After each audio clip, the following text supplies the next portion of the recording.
On 2005, kids, teens, and adults went home early and never stayed late in the streets of Cebu provinces and cities. I was one of those people that was so afraid when night came. Why? Well, maybe some of you who are from Cebu, Philippines knew and familiar with the name Waway. Who is Waway? When I first heard of Waway, my lola told me he is a good-looking guy with a supernatural powers that came from his anting-anting or talisman. But Waway is not a hero who uses his power in a good way. According to some, including my lola, Waway is a killer.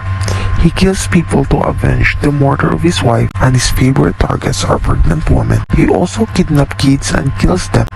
They said that he had powers to command you to get out of your house. How Waway made someone open the door and make you go out?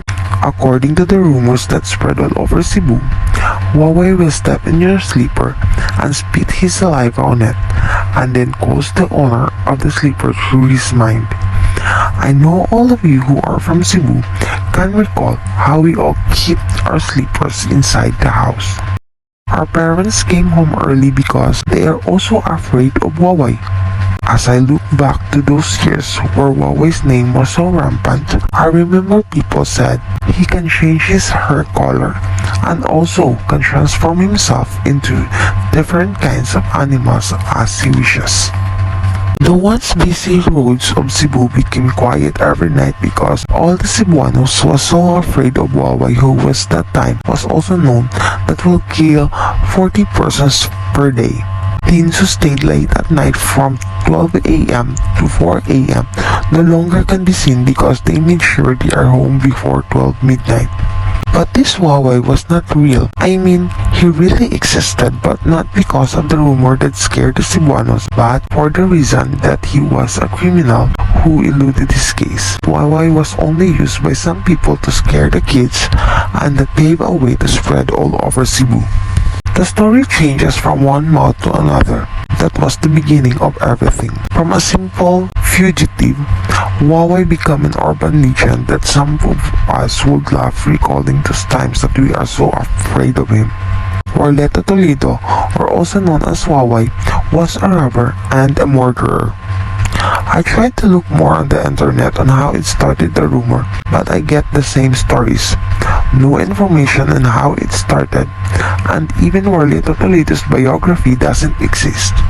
And I only gathered 2 photos of him, one that was used in the flyers, and second from a Facebook account.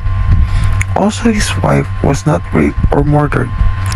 Based from my research, Orleto Toledo or Waway was arrested on November 8, 1989 by the now police officers in Cebu because of being charged with reckless imprudence resulting to homicide. On December 1, 1999, he was again arrested because of rape case filed on September 10, 1996, and these 2 cases were settled out of court. On September 2002, he had another rape case, but he fled and was never seen again. 5 years later, on 2007, his name again was struck in another case, a rape and murder of a 17-year-old in Danao, but still not caught. Because Danao City Police keep on receiving reports about him attempting to rape young women, they print out his picture and name and post it around the barangay of Danao. However, no victims came forward to file formal report against him. That flyer started the rumor and panicked the people. That simple picture with his name started it all and spread around Cebu. I couldn't find any information if Waway was caught, and up to now, there are no updates. Now that I have grown, I started to think maybe he was alive somewhere, had a family, and was laughing because he became an urban legend. I don't find it funny because until now I still keep my slippers or shoes inside my house. I was traumatized of that rumor. I was traumatized by Waway. How about you?